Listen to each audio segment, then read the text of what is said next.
Question में 2 variables दिया है। इसमें हम आपको बताए थे किसी भी इक्वेशन को ग्राफ पे कैसे ड्रा करना। आज उसी के आगे चलते हमने सिंगल ग्राफ बताया था।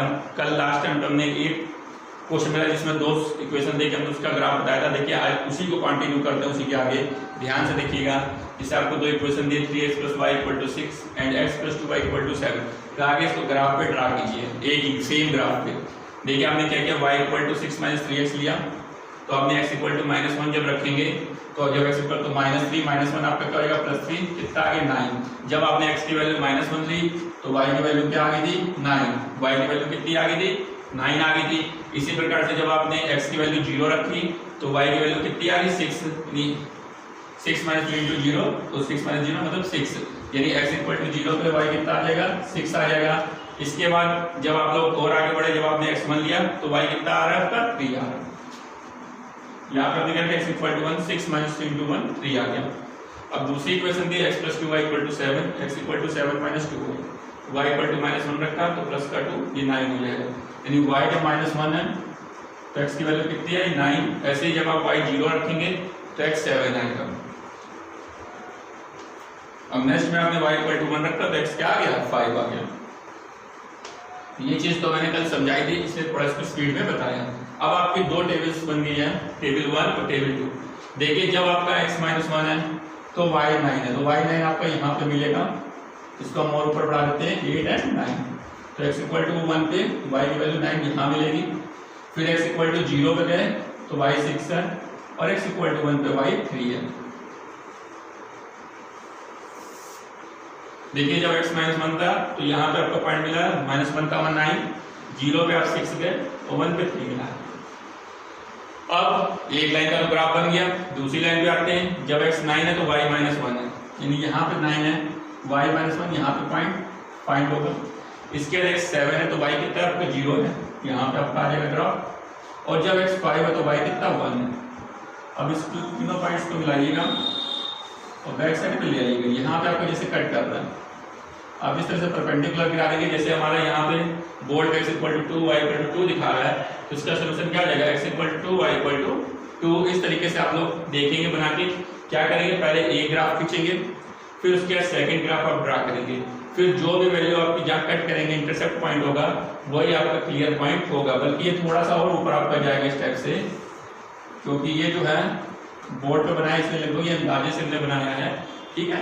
तो इस तरह से आपका एक पॉइंट क्या होगा क्लियर होगा। देखिए इसके आगे अगला क्वेश्चन किस तरह का है ये कल मैं आपको बता भी चुका था। अब अगला क्वेश्चन देखिए,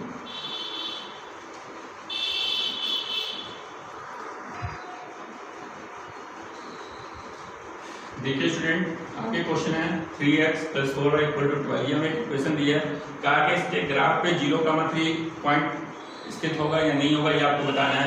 तो उसमें कोई भी प्रॉब्लम नहीं है। आप क्या करेंगे, पहले इक्वेशन सॉल्व करेंगे। इसमें x = आप 0 पुट कर देंगे। क्या पुट कर देंगे, x = 0, 3 × 0 + 4y = 12। तो आपका क्या जाएगा 4y + 12, सॉरी 4y = 12, ये 0 हो जाएगा। y = आपका क्या आ गया 3 आ गया। तो आपने क्या देखा x की वैल्यू 0 और y की वैल्यू क्या आ रही है 3 आ रही है, मतलब ये इसके ग्राफ पे ये पॉइंट स्थित होगा, ये होगा। यानी आपको कैसे बताना, x की वैल्यू रख दो, y की अगर सेम आ जाए इसके इक्वल तो है, या y की रख के x की आ जाए तो आपका पॉइंट वायरी करेगा, अदरवाइज नहीं करेगा। अब से दूसरा क्वेश्चन है पॉइंट 1, 2 से आप 3 इक्वेशंस बताइए कम से कम। इससे जो 3 इक्वेशन बतानी है। देखिए ये x वैल्यू है, ये y वैल्यू है, y = क्या 2, x = 1। देखिए इससे क्या क्या रिलेशन बन सकता है, थोड़ा ध्यान से देखिएगा। एक तो आप क्या देख रहे हैं, ये x से ज्यादा है तो इसको हम क्या बोलते हैं y = x + 1, y = x + 1। आपने क्या देखा y की वैल्यू x से क्या 1 ज्यादा है तो y = क्या हो गया x + 1। दूसरा रिलेशन देखिए, y जो है वो x का डबल है,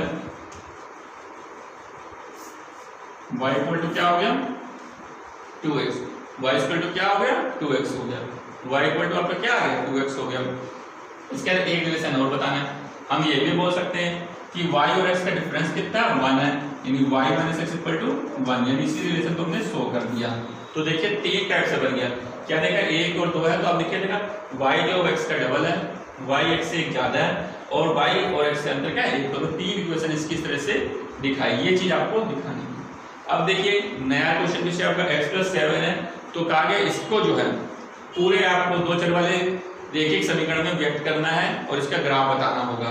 देखिए यहाँ पे y है नहीं, मैंने कई बार बताया जब y ना हो तो y का कोएफिशिएंट क्या हो जाएगा 0, तो ये आपका क्या बन गया x + 0 × y - 7 = 0 बन गया। अब इसका ग्राफ की बात आती है, ग्राफ में कोई भी प्रॉब्लम नहीं होगी, आप इस तरह से ग्राफ ड्रा कर लेंगे x dash y y dash, एक एक सेंटीमीटर में आप लोगों ने क्या किया टिक कर लिए 1 2 3 4 5 6 7 8 -1 -2 -3 -4 -5, ऐसे यहाँ पे 1 2 3 4 5 6 7 1 2 3 4 5 6 and 7 -1 -2 -3 देखिए x = 7 है तो x = 7 ये आएगा। जब इसका ग्राफ खींचेंगे तो हम इस तरह से लाइन निकाल देंगे पैरेलल लाइन, ठीक है। कैसी लाइन? ऐसे पैरेलल लाइन चलिएगा x = 7। ध्यान रखिएगा जब आपका x = कुछ भी वैल्यू दी हो तो वो हमेशा लाइन x एक्सिस के पैरेलल होगी, और जब y = समथिंग दिया होगा तो y एक्सिस के पैरेलल लाइन जाएगी। इस तरीके से मैंने तीनों क्वेश्चंस बताए आपको। अगला क्वेश्चन देखिए,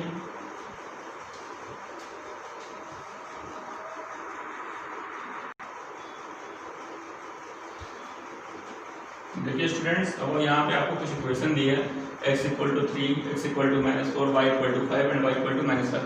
इसका आपको ग्राफ पेपर पे ड्रा करना है। तो पहले तो आप बताया था ग्राफ ड्रा कर लेंगे, यानी कार्टेशियन प्लेन y y' और वही चीज एक एक सेंटीमीटर पर टिक करेंगे 1 2 3 4 5 एंड 6, ऐसे यहाँ -1 -2 -3 -4 -5 1 2 3 4 5 6 एंड 7। यहाँ पे आप कर लेंगे 0 -1 -2 -3 -4 -5 एंड -6। क्या किया? वैसे ही आपने 1 सेंटीमीटर पे लाइन ड्रा की। देखिए x = 3 है तो ये x = 3 है यहाँ। अब यहाँ से जब ग्राफ खींचना तो हमने 3 से निकाल दिया, और मैंने वैसे जब x = कोई भी वैल्यू दी हो तो वो ग्राफ y एक्सिस के समांतर जाएगा, यानी y एक्सिस के पैरेलल लाइन जाएगी। जैसे x = -4 है, यहाँ पे आ गए तो ये ग्राफ चला गया। इस तरीके से आपने x = 3 किसका ग्राफ था? x = 3 का, तो ये x = -4 का आपने ग्राफ ड्रा किया। देखिए आगे बढ़ते y = 5, ये 5 है तो यहाँ से आप लाइन निकाल देंगे तो y = क्या जाएगा 5, और ऐसे ही जब y = -5 है तो नीचे आ जाएंगे, यहाँ से आप लाइन को खींच लेंगे, क्या जाएगा y = -5। तो आप क्या चीज देख रहे हैं, जब x = कांस्टेंट वैल्यू दी है तो वो ग्राफ y एक्सिस के पैरेलल है, ये दोनों ग्राफ किसके पैरेलल है? y एक्सिस के पैरेलल मतलब समांतर, और ये दोनों ग्राफ जब y = कांस्टेंट दिया है तो किसके समांतर है? x एक्सिस के। ध्यान रखिएगा जब भी आपसे कहा जाए कोई पॉइंट x एक्सिस के समांतर है जिसका ग्राफ बनाइए तो आप लोग आराम से बना लेंगे, ठीक है। तो ये मैंने पैरेलल लाइंस का भी ग्राफ बता दिया। लास्ट वन क्वेश्चन है 3x + 2y - 2 है, इस पे ये पॉइंट लाई करता है, जब इसका ग्राफ खींचेंगे तो k, 5 इस पे लाई करता है। तो हमें k की वैल्यू बतानी है। देखिए 3x + 2y - 2 पे कौन सा पॉइंट है? k, 5। जब k, 5 लिखेंगे, k, 5 इस पे लाई करता है तो x = क्या रख देंगे? k रख देंगे, और y = क्या रख देंगे? 5। देखिए ये आपका कितना आ जाएगा 10, यहाँ +10 होगा उधर ले गए -10, तो 3 के क्या आ गया आपका -12, ये कितना आ गया -4। देखिए जब भी कोई पॉइंट किसी भी लाइन पे लाई करेगा तो वो उसकी इक्वेशन को सेटिस्फाई करेगा, यानी x = k, y = 5 उसको सेटिस्फाई करेगा। तो x के लिए k रख दिया, y के लिए 5, ये 10 आएगा, ट्रांसफर करेंगे -10 -12, k = -4 आ गया। देखिए लास्ट क्वेश्चन भी इसी तरीके से इसमें बताया गया, 2 का -k इस पे लाई करता है तो आप क्या करेंगे? x के लिए 2 रख देंगे और y के लिए -k रख देंगे, तो ये आपका 4 - 5k = 12, तो माइनस का 5k क्या हो जाएगा 12 - 4 - 5k = क्या जाएगा 8, k = आपका क्या जाएगा -8/5। देखिए 2 का -k यहाँ पे 2 रख देंगे, 2 2 जा 4 आ गया, यहाँ पे -k रखेंगे, माइनस का 5k = 12, 4 ट्रांसफर होगा 8 आ जाएगा, -5k = 8, k = -8/5 आपका फाइंड आउट हो गया। इस तरीके से आपने क्या देखा कि हमें कोई भी क्वेश्चन देके आपसे पूछा गया जो आपने आराम से उसको निकाल लिया। अब सभी स्टूडेंट्स से उम्मीद है कि आपका ये चैप्टर आप लोग पूरा कंप्लीट करें, क्योंकि आज ये चैप्टर आपका पूरा फिनिश हो गया है। बाकी आपको जो भी छोटे छोटे प्रॉब्लम्स हो या कुछ प्रॉब्लम्स हो तो आप अपने व्हाट्सएप ग्रुप में अपने टीचर से शेयर कर सकते हैं, पूछ सकते हैं, ठीक है। Okay, thank you, good day.